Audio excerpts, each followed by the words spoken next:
On this episode of the Bronze Metalist podcast, we talk about Crimson by Edge of Sanity.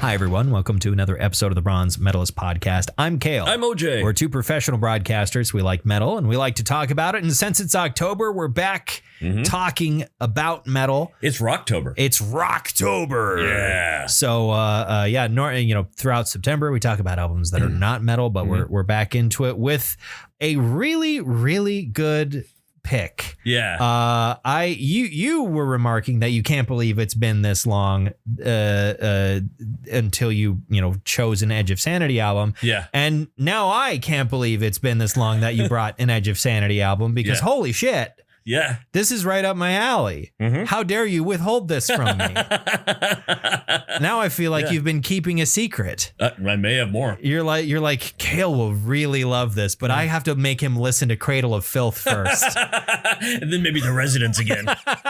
See, The Residents is different because despite how weird The Residents is and how much it hurts my brain to listen to, I do still like it simply for the novelty of this is the strangest thing I've ever listened to. Like there's still something I enjoy about that as much as it gives me a nosebleed to try and comprehend it. Are you going to do the cat is being very attention hungry right now. Right. Very. Are you going to do something or are you just going to walk around and bug us?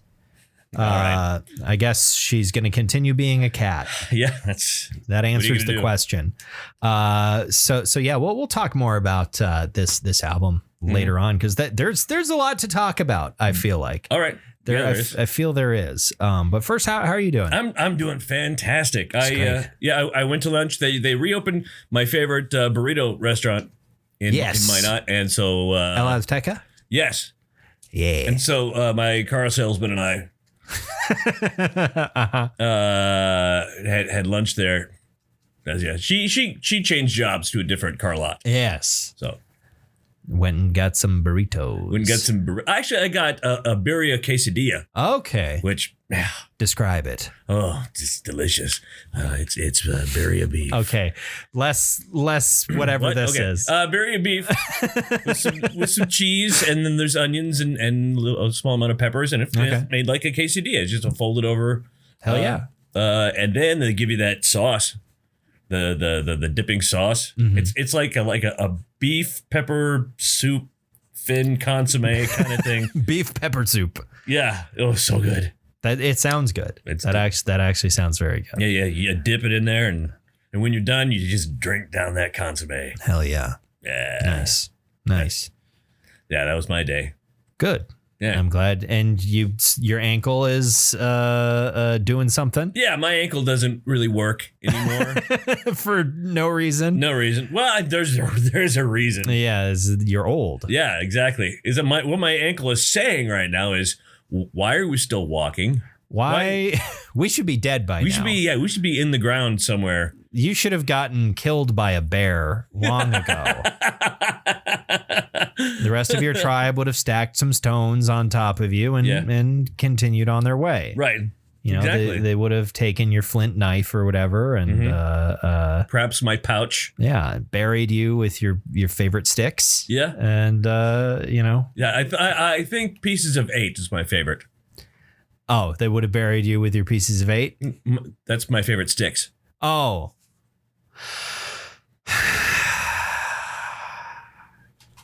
You see, because there is this band. There's a band called Styx. Yeah. Named after the river, not the thing that is brown and sticky. I remember the first time somebody ever asked me that, hey, what's brown and sticky? And I couldn't help just the knee-jerk reaction, your mom. So And then he tried to justify my answer. He said, well, she is pretty tan, I guess. Why? Huh? Why would you do that in response to someone saying, why would you justify because we were working in a bar together and he'd already gotten under my skin that day. You know, he was a 60-year-old man. I see. And what's brown and sticky? Your mom. Oh, okay. All right. Well, moving on, I guess. Yeah. Your ankle is just telling you that you've outlived your usefulness to the tribe. I outlived my usefulness to humanity. Which, by the way, I think I noticed this when I turned 40. And now 10 years later, it's even more so. I used to be bogged down with something horrible. Called hope for the future. And that's gone away. That's gone away. And you know what? It is very freeing. When you know you got a couple of decades at best left in you, who fucking cares? Well, yeah, I can go running with the bulls. I was probably going to die soon anyway. Oh, jeez. But we're going to Pamplona. We're going to have fun. Oh, have another margarita? Sure, who gives a shit? Yeah. Stay up all night? Fucking A, why not? This is depressing. It's great. It's wonderful. It doesn't sound... OJ, I'm 28. It doesn't sound great to me. Right. Oh, I know. Oh, I know. You should feel terrible. What I'm saying is you're harshing my vibe. I can't do anything with this is what I'm saying. How have you been, Gail? I've been okay. Good. Hey, this will be the last time we do this here, right? Yeah. This is the last episode that we're doing here in this room, in this apartment. In this room connected to 2 other rooms. Yes. Maybe 3 other rooms if you count the kitchen as its own space. I think I would. I would count. There's a wall. Right. There's a wall there. Mm-hmm. There isn't one of those in the new place. It's just it's just open in the middle. There's not an unnecessary. Well, I guess and for the design of this apartment, the wall is necessary because that's where the oven is. Sure, yeah, you don't want that in the middle of the room. That'd be weird. That would be weird. Yeah, just having an oven up against nothing. Mm-hmm.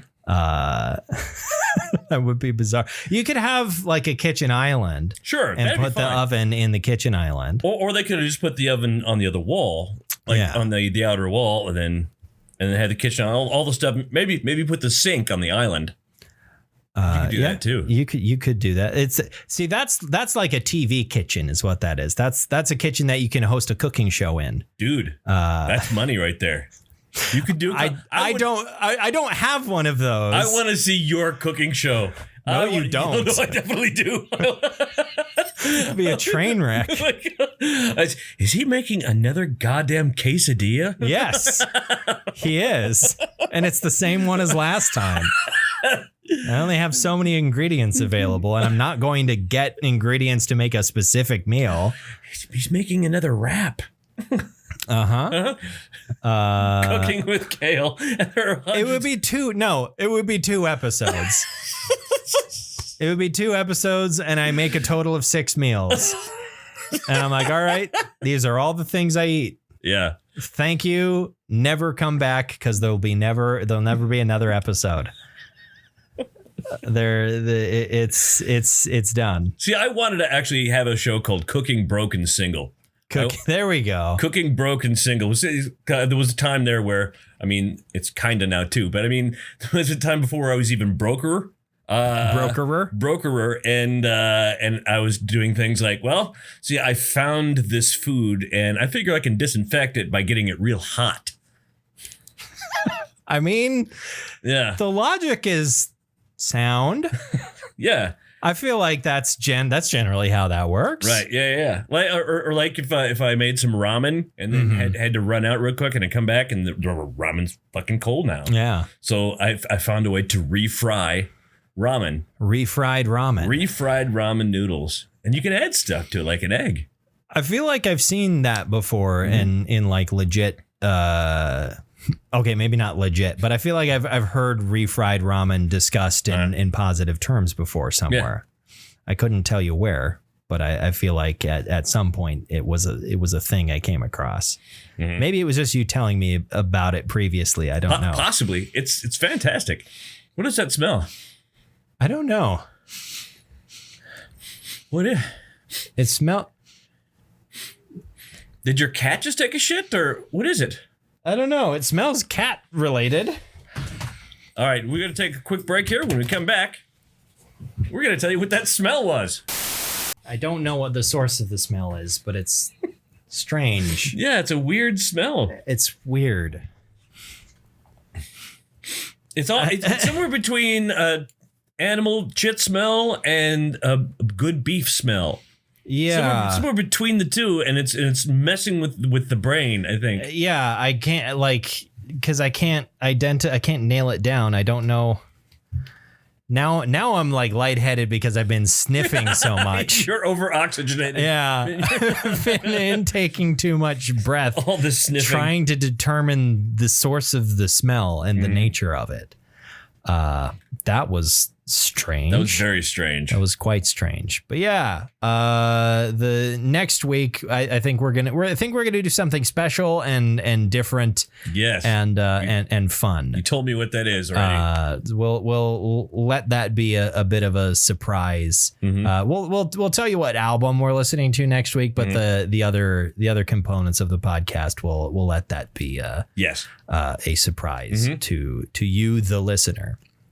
But yeah, other than that, the impending move instead of impending doom, impending move is it's looming there. It's looming. Yeah, it's looming for sure. Hey, it's not far. I mean, that's the cool thing. It's next week. It's when it starts. Well, but I mean, it's not far to drive. I mean, it's not far away. You're gonna load up your shit and then drive it a block and then. Yeah. You're still sniffing over that. I'm trying to figure. Is it? Oh, she's like. I put my hand on her back to hold her steady while I put a thing down so I could pick her up. And she acted like I was trying to murder her. Yeah. So I guess I wanted to pick her up and sniff her to see if she is the source of the smell somehow. God, it's a weird smell. It is. What the fuck? I wonder if maybe like a dog food truck crashed outside, or it smells like it smells like dog food or cat food or something. I don't. Her breath has smelled like that at points, but I have no idea why that would be detectable throughout the entire apartment. If it was her breath somehow. Yeah, I don't know. I don't get it. It's confusing. Maybe she's finally reached the age where she's developed her mutant ability, a breath weapon. Yeah, I don't know. I'm wondering if I'm going to have to take her back to the vet because I have noticed as she's cleaned herself, sometimes her breath stanky, which is not supposed to be for cats. She had 2 teeth pulled in May, right? Because she had, rat mouth. Yeah, she had gingivitis. I think that was what it was.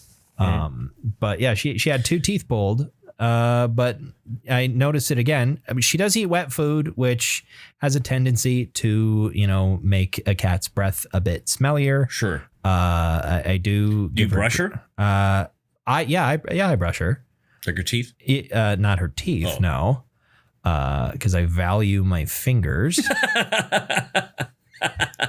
Maybe I ought to try, but I cannot imagine for even a moment her tolerating that. Right. If that's what she needs, then I guess maybe I could give that a shot. I do give her dry food, on occasion. I've started giving her that a bit daily, as well as she's got her, like the only treats I give her are greenies, which are supposed to, again, help with dental health and breath stuff. But right. Yeah, I don't know. I'm worried that there's something more going on with her. Or maybe she just has cat halitosis. I don't know. She has felitosis. Yeah. But that's neither here nor there for this episode. Do we want to just talk about Edge of Sanity and just I got nothing else that I want to talk about. All right. The brain is broken. in multiple ways. Yes. So Crimson is Edge of Sanity's 5th album. It came out in 1996. Edge of Sanity, if you don't know, is a Swedish progressive death metal band, or was a Swedish progressive death metal band that got started in 1989 and continued in one form or another into the early 2000s. The band, I believe, disbanded after their 7th album, maybe, and then Dan Swanu, he's got an umlaut over the O there. Put the band back together, aka made it a one-man project for the last album, which is a direct sequel Crimson to this 2. one. That came out in 2003. Because this is a concept album. Yes. Edge of Sanity is probably best known as being alongside Opeth, one of the first bands to really like blend death metal and progressive metal and bring in elements also of black metal, bringing in acoustic guitar, having this really kind of moody gothic sort of air to it, in addition to the clean sort of Gothenburg sound of Swedish death metal. These guys are from a town that's almost exactly the halfway point between Gothenburg and Stockholm. But along, they're credited alongside Opeth as being one of the first bands to sort of do that. And this album, I was shocked to learn, has Michael Ackerfeld on it, and in fact has a lot of Michael Ackerfeld on it. I was listening to it, like hearing some of the vocals going like, man, that sounds a lot like Michael Ackerfeld. Wow, I'm shocked at how much this sounds like Opeth, only to find out he provides vocals on this album, not all of them, but a decent amount, and also plays lead guitar on this album. He doesn't play lead guitar in his own fucking band. And he's playing lead guitar on this album. There are 3 rhythm guitarists on this album. One for left, right, and center channels. What? That's wild. It is wild. Yeah, so Dan plays guitar. He's the lead vocalist. He plays the center channel for rhythm guitar on here. He also plays their acoustic guitar. He also plays the keys on here. And I presume was also I believe he was credited as producer for this album. Producer Dan Swana. Dan is also probably one of the single most prolific musicians in Swedish metal, either as a performer, a recording, session musician, or as a producer, an engineer, producer, particularly the last one. He's produced a number of Opeth albums. He's produced a number of Catatonia albums, which is another band that he has also performed in. Same with Michael Ackerfeld. They're all there's a lot of cross-pollination with these bands that I somehow wasn't aware of. Have you ever been to Sweden? I've never been to Sweden. So here's what they're hiding from you. There are only 24 Swedish people. There are only 24 Swedish people.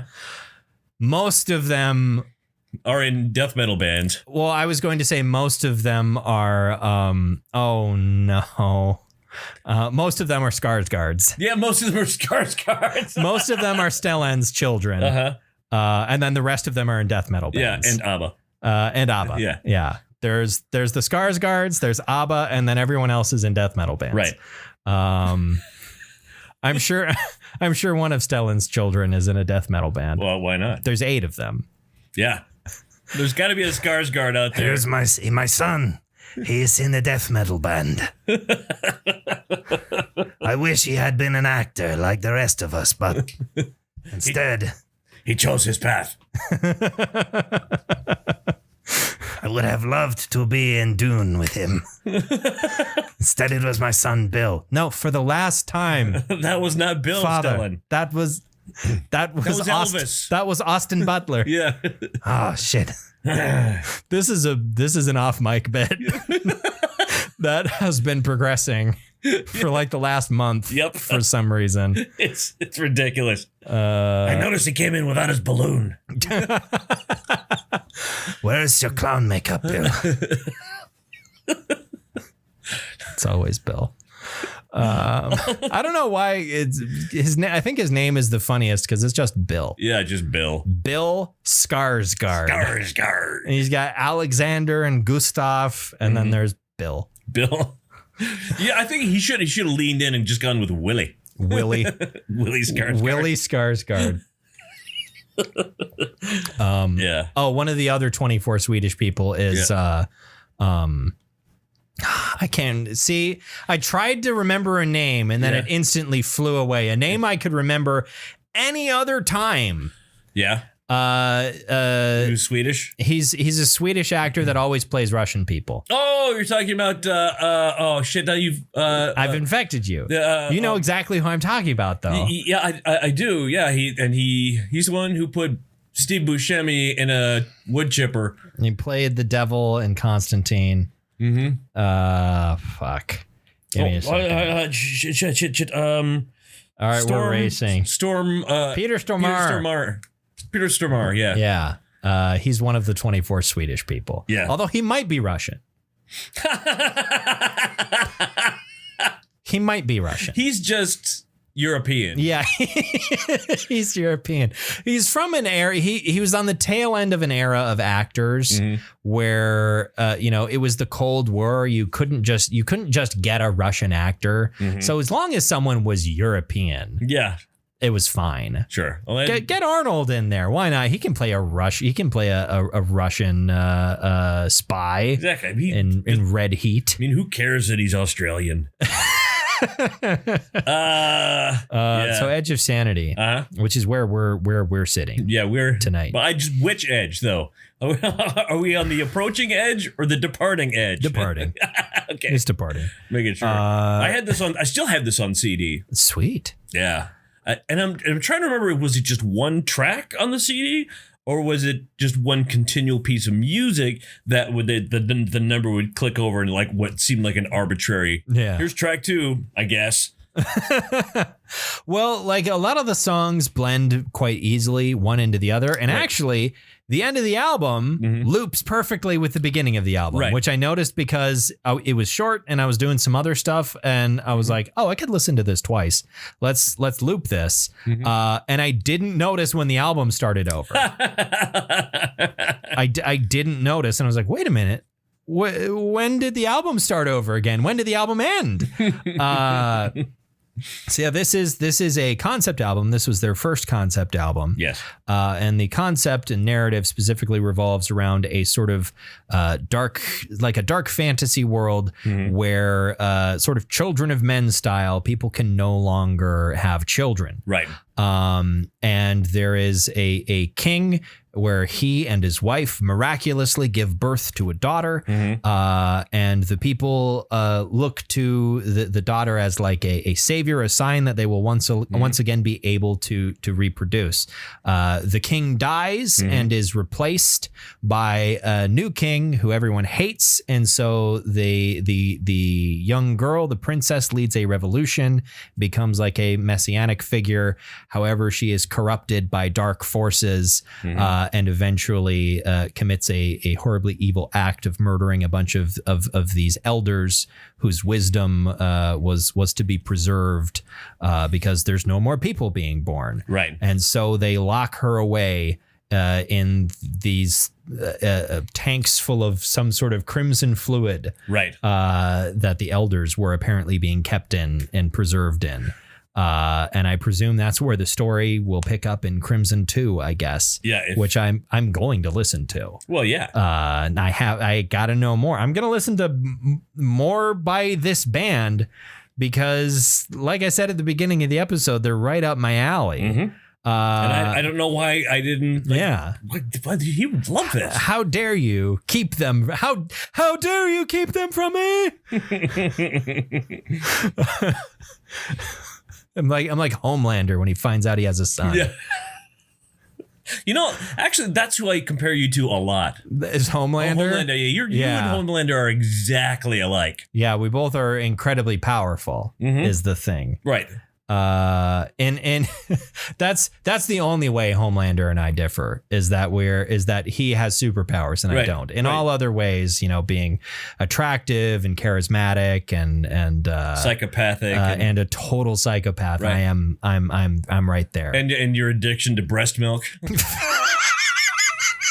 That was on the list. I should have thought about that. That is on the list of character traits he has. I still haven't caught up on season 4.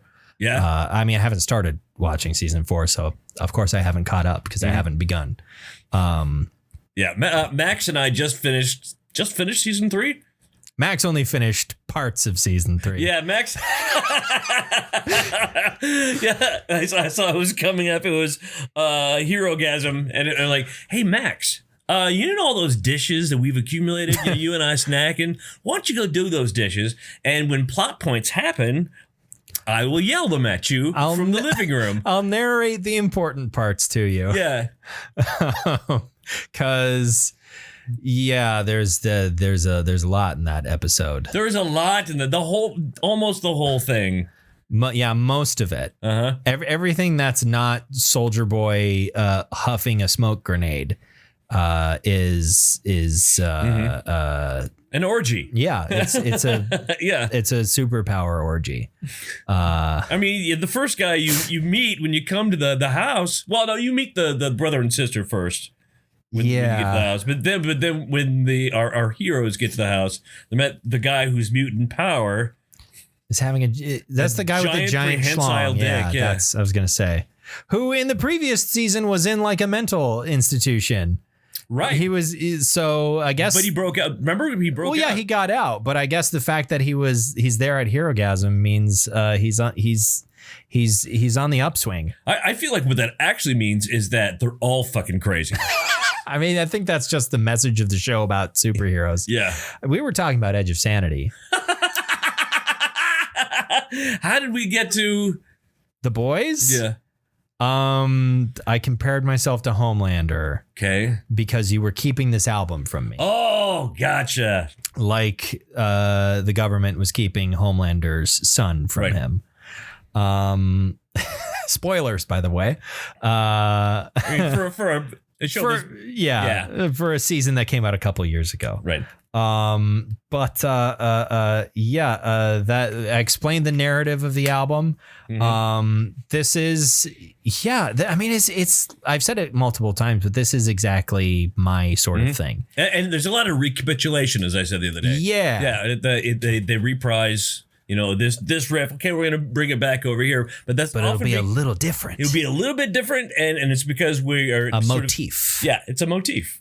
Exactly. It's like classical music. It's like a composition. The whole thing is one. The whole album is one piece of music. And have you not noticed me walking around for the last week going?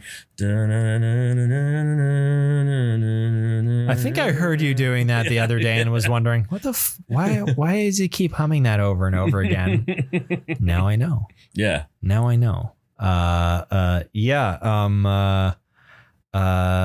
This it's good. It's really good. I like it a lot. I really liked it. What you talk Edge of Sanity. Edge of Sanity. Okay. Some friends of mine had this and I saw an ad for it in a magazine back when I was in my early 20s, or I guess it would be mid 20s. This album, by the way, came out. You Were Still Pink. When April 2nd of 1996. I was a newborn. Yeah, like less than a week old. Fresh, about a week old. Shiny, and soft-headed. Yes. Yeah. He's not fresh and shiny anymore, but my head still. I got to be real. People. Yeah. I got to be careful. People touching my head because their fingers will sink in. Yeah, he's got the soft spot. Is still there. Yep, still there. So anyway, when Kale was a newborn. I got this on CD. There was an ad for it in a magazine. My friends had it and they liked it. So I want to get this placed in my car. And I listened to the shit out of this. Yeah. You listened to the shit out of this. I did.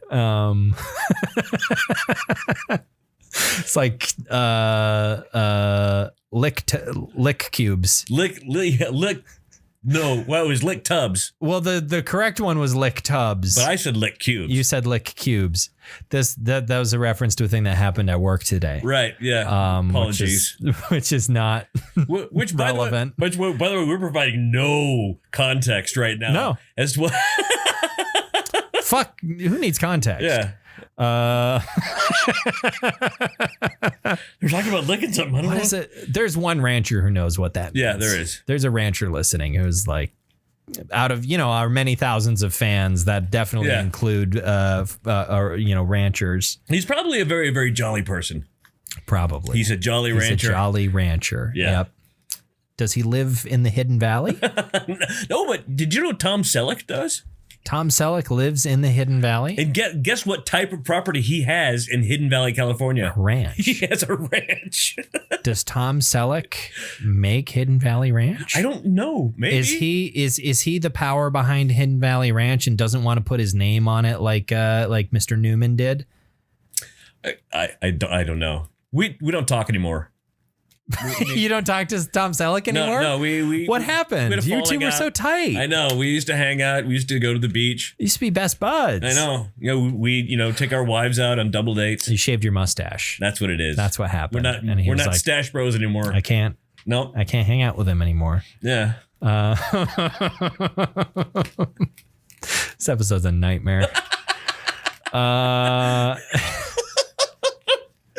So I couldn't really find reviews of this that had numbers on it. There were a lot of people talking about like, hey, one of the best albums of 1996 and talking about it in very positive terms, but not really giving like a rating to it. Because this is considered a classic album, but it's old enough and just on the edge of obscure. Just on the edge of sanity. Yeah. Just on the edge of obscure or underground enough. And early, I already said old enough. I was about to say old enough and early enough. Same thing. To where there's not a lot of like internet publications that were writing about it in 1996 that are still available in this day and age with numbers. In 1996, I was still receiving paper publications. Yeah. And that's how I found out about this. Yeah. So I don't have a score. I just know that this it received a fair amount of critical acclaim when it came out and is widely regarded to be one of the pillars of the sort of progressive death metal, not really movement, but I guess just genre and the style of Swedish death metal at the time. And to be honest, this actually is their best album. That's kind of the vibe that I got, is that this is probably their best album. And it's interesting that they kind of, things sort of eventually came to an end. I mean, Dan Swana continued to make a ton of different music, a lot of which is in similar styles to this. He's still working now. Yeah, he remains a very busy man.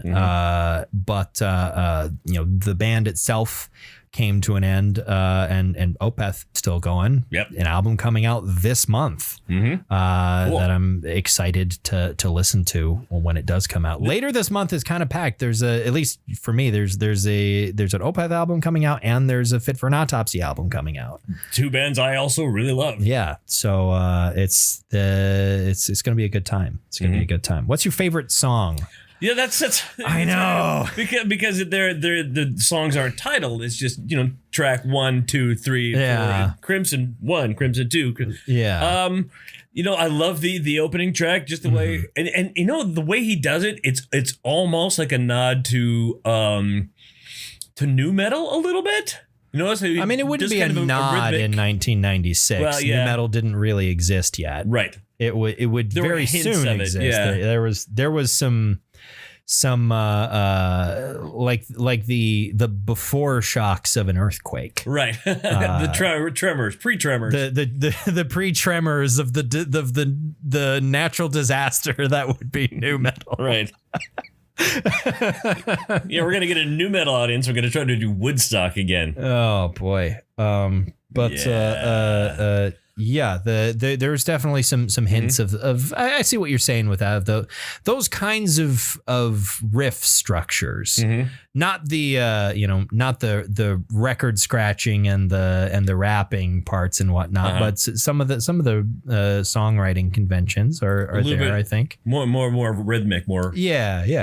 And I think that the track that I go back to the most is track number 3. Okay. That's where we talk about the death of the king. Okay. There. Very emotional song. Yeah. I have a hard time picking. I think the entire last half of the album, specifically part 6, 7, and 8, that whole stretch of songs, there's some fucking killer riffs in there. Yeah, there are. There's some great black metal blast beats with Michael Ackerfeld shrieking over them. There's a lot of really heavy stuff and some more dynamic where it slows acoustic down. Parts where it slows down, and there's some clean singing from both Swana and Ackerfeld. There's a lot. I feel like all the best things about this album in the broader strokes can be found within those 3 songs as well. So yeah, I think out of 6 might stick out as the strongest of the 3 for me. Right on.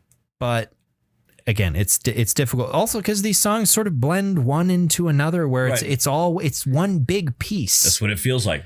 Where it's less that you're choosing this song on this album, and more like you're choosing a time code from minutes 17 to 29 of this orchestral piece I really love of this symphony. I love this movement in this. Yeah.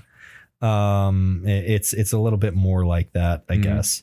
What medal do you bestow upon this, like Maskanata to Chewbacca? I mean, this gets a gold for me. I agree. This is a gold. I also think it's a gold. I do.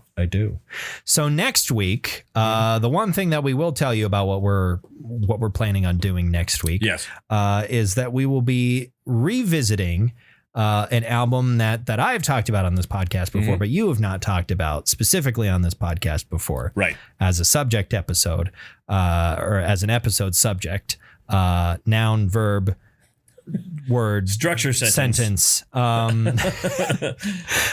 Is an album that I was listening to a lot and talking about a lot when I first moved into this apartment 6 years ago. I would not shut the fuck up about this album. You're right. I mentioned it to you constantly.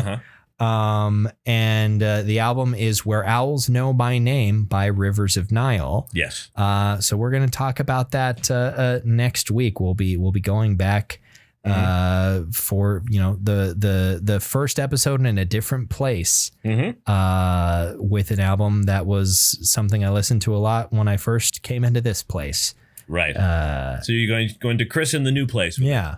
And it's got to be close to the 6-year anniversary of us doing this together. Oh, it was in October. It was October at some point. I don't know which day in October, but it was our first episode together was sometime in October. Right.